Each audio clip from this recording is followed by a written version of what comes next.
tidak melihat segala sesuatu sebagaimana adanya. Kita melihat segala sesuatu sebagaimana keadaan kita. Cara kita memandang kehidupan kita membentuk kehidupan kita. Bagaimana kita mendefinisikan kehidupan menentukan masa depan kita.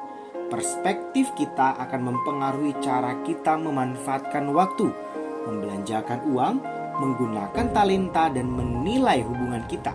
Salah satu cara terbaik untuk memahami orang lain adalah dengan menanyakan, bagaimana Anda memandang kehidupan? Kita akan menemukan bahwa ada banyak jawaban berbeda untuk pertanyaan tersebut sebanyak jumlah orang yang ditanyai. Jika kita bertanya, bagaimana diri kita menggambarkan kehidupan, gambar apa yang muncul dalam pikiranmu? Gambar tersebut adalah metafora kehidupan. Itulah pandangan tentang kehidupan yang kita pegang secara sadar atau tidak sadar di dalam pikiran. Itulah gambaran kita tentang bagaimana seharusnya kehidupan berjalan dan apa yang kita harapkan dari kehidupan itu. Orang-orang seringkali menunjukkan metafora kehidupan mereka melalui pakaian, perhiasan, mobil, potongan rambut, tempelan stiker di bumper, bahkan tato. Metafora kehidupan kita yang tidak diucapkan mempengaruhi kehidupan kita lebih dari yang kita kira. Ini menentukan harapan-harapan, nilai-nilai, hubungan-hubungan, sasaran-sasaran, dan prioritas-prioritas kita. Contohnya, jika kita menganggap kehidupan adalah sebuah pesta, maka nilai utama di dalam kehidupan ini adalah bersenang-senang. Jika kita melihat kehidupan sebagai suatu balapan, kita akan menghargai kecepatan dan mungkin akan seringkali berada dalam ketergesa-gesaan. Jika kita memandang kehidupan sebagai suatu pertandingan lari maraton, kita akan menghargai ketekunan. Jika kita memandang kehidupan sebagai sebuah pertempuran atau permainan, menang akan menjadi sangat penting bagi kita. Bagaimana pandangan kita sekarang tentang kehidupan? Kita mungkin mendasarkan kehidupan ini pada suatu metafora kehidupan yang keliru. Untuk memenuhi tujuannya, Allah menciptakan kita. Kita harus menantang pandangan umum dan menggantikannya dengan metafora Alkitab tentang kehidupan. Alkitab berkata, janganlah kamu menjadi serupa dengan dunia ini, tetapi berubahlah oleh pembaharuan budimu, sehingga kamu dapat membedakan mana kehendak Allah, apa yang baik, yang berkenan kepada Allah, dan yang sempurna. Dari Alkitab kita dapat mengambil setidaknya dua metafora yang mengajarkan kepada kita pandangan Allah tentang kehidupan. Kehidupan adalah sebuah ujian, dan kehidupan adalah sebuah kepercayaan. Pemikiran-pemikiran ini merupakan dasar dari kehidupan yang memiliki tujuan. Kehidupan di bumi adalah sebuah ujian. Metafora kehidupan yang ini terlihat dalam kisah-kisah di seluruh Alkitab. Allah terus-menerus menguji karakter, iman, ketaatan, kasih, integritas, dan kesetiaan manusia. Kata-kata seperti pencobaan, pemurnian, dan ujian muncul lebih dari 200 kali dalam Alkitab. Allah menguji Abraham dengan menyuruhnya mempersembahkan anaknya Ishak. Allah menguji Yakub ketika dia harus bekerja beberapa tahun tambahan untuk mendapatkan Rahel sebagai istrinya. Adam dan Hawa gagal dalam ujian mereka di Taman Eden, dan Daud gagal dalam ujiannya yang diberi Allah pada beberapa peristiwa. Tetapi Alkitab juga memberi kita banyak teladan dari orang-orang yang lulus dalam ujian besar, seperti Yusuf, Ruth, Esther, dan Daniel. Karakter dikembangkan dan ditunjukkan melalui ujian-ujian, dan seluruh kehidupan adalah ujian. Kita selalu diuji. Allah terus-menerus mengamati tanggapan kita pada orang-orang, pada masalah, pada keberhasilan, pada konflik, pada penyakit, pada kekecewaan, dan bahkan pada cuaca. Allah bahkan mengamati tindakan-tindakan yang paling sederhana, seperti kita membuka pintu untuk orang lain, ketika kita mengangkat sepotong sampah, atau ketika kita bersikap sopan terhadap seorang juru tulis atau pelayan. Kita tidak tahu semua ujian yang akan Allah berikan kepada kita, tetapi kita bisa memperkirakan sebagian berdasarkan Alkitab. Kita akan diuji melalui perubahan-perubahan besar, janji-janji yang tertunda, masalah-masalah yang sulit, doa-doa yang tidak terjawab, kritikan-kritikan yang tidak layak diterima, dan bahkan tragedi yang tidak masuk akal.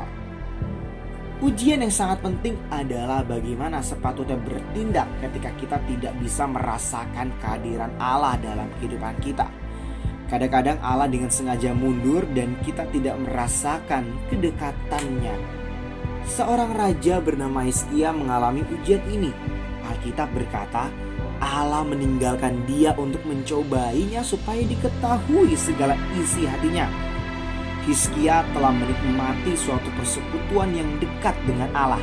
Tetapi pada titik penting dalam kehidupannya, Allah meninggalkannya sendiri untuk menguji karakternya, untuk menunjukkan kelemahannya, dan untuk mempersiapkan dia guna menghadapi tanggung jawab yang lebih besar.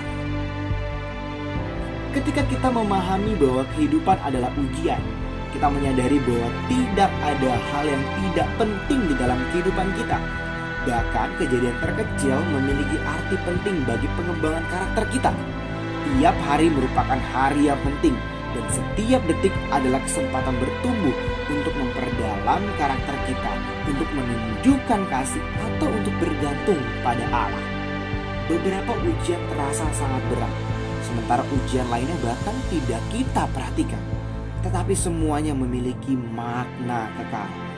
Kabar baiknya adalah bahwa Allah ingin agar kita lulus dalam ujian-ujian kehidupan itu, sehingga Dia tidak pernah membiarkan ujian-ujian yang kita hadapi itu melampaui kasih karunia yang Dia berikan. Alkitab berkata, sebab Allah setia, dan karena itu Ia tidak akan membiarkan kamu dicobai melampaui kemampuanmu. Pada waktu kamu dicobai, Ia akan memberikan kepadamu jalan keluar sehingga kamu dapat menanggungnya.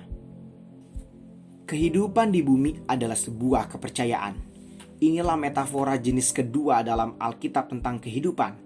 Waktu yang kita miliki di bumi demikian juga dengan tenaga, kepandaian, kesempatan, hubungan dengan kekayaan kita. Semuanya adalah pemberian dari Allah yang Dia percayakan untuk kita pelihara dan kelola. Kitalah penata layan dari segala sesuatu yang diberikan Allah kepada kita.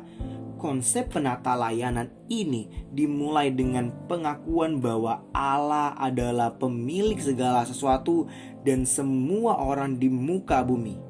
Alkitab berkata, Tuhan yang mempunyai bumi serta segala isinya, dan dunia serta yang diam di dalamnya. Kita tidak pernah benar-benar memiliki apapun selama kehidupan singkat kita di bumi. Allah hanya meminjamkan bumi kepada kita pada waktu kita ada di sini. Bumi adalah milik Allah sebelum kita datang, dan Allah meminjamkannya kepada orang lain setelah kita meninggal. Kita hanya bisa menikmatinya sesaat.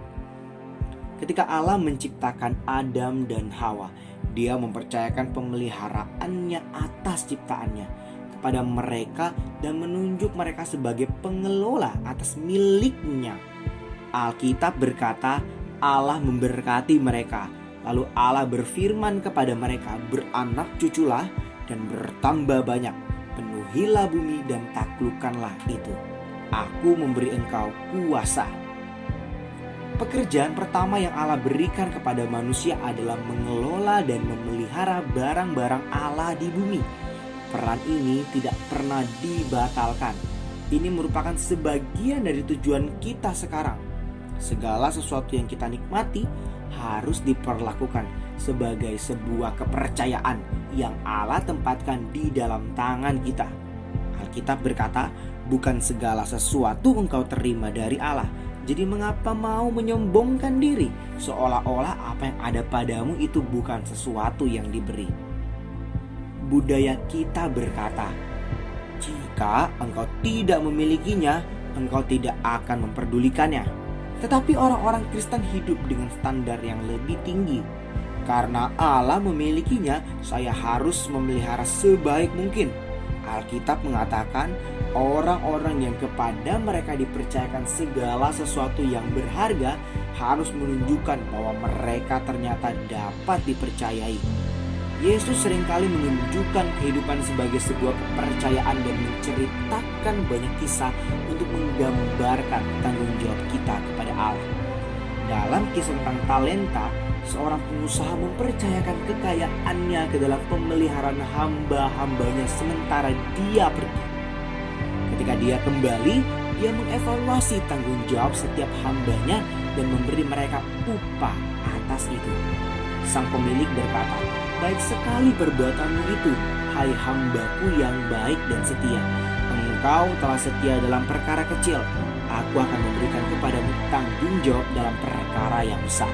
Masuklah dan turutlah dalam kebahagiaan Tuhanmu." Pada akhir kehidupan kita di dunia, kita akan mengevaluasi dan diberi upah sesuai dengan seberapa baik kita telah mengurus apa yang Allah percayakan kepada kita. Ini berarti segala sesuatu yang kita kerjakan, bahkan tugas-tugas harian yang sederhana, memiliki implikasi kekal. Jika kita memperlakukan segala sesuatu sebagai kepercayaan, Allah menjanjikan 3 imbalan dalam kekekalan. Pertama, kita akan diberikan peneguhan Allah. Dia berkata, "Baik sekali perbuatanmu." Berikutnya, kita akan menerima promosi dan diberi tanggung jawab yang lebih besar di dalam kekekalan. "Aku akan memberikan kepadamu tanggung jawab dalam perkara yang besar," kata firman Tuhan. Kemudian kita akan dihormati dengan suatu perayaan. Firman Tuhan berkata, "Masuklah dan turutlah dalam kebahagiaan Tuhanmu."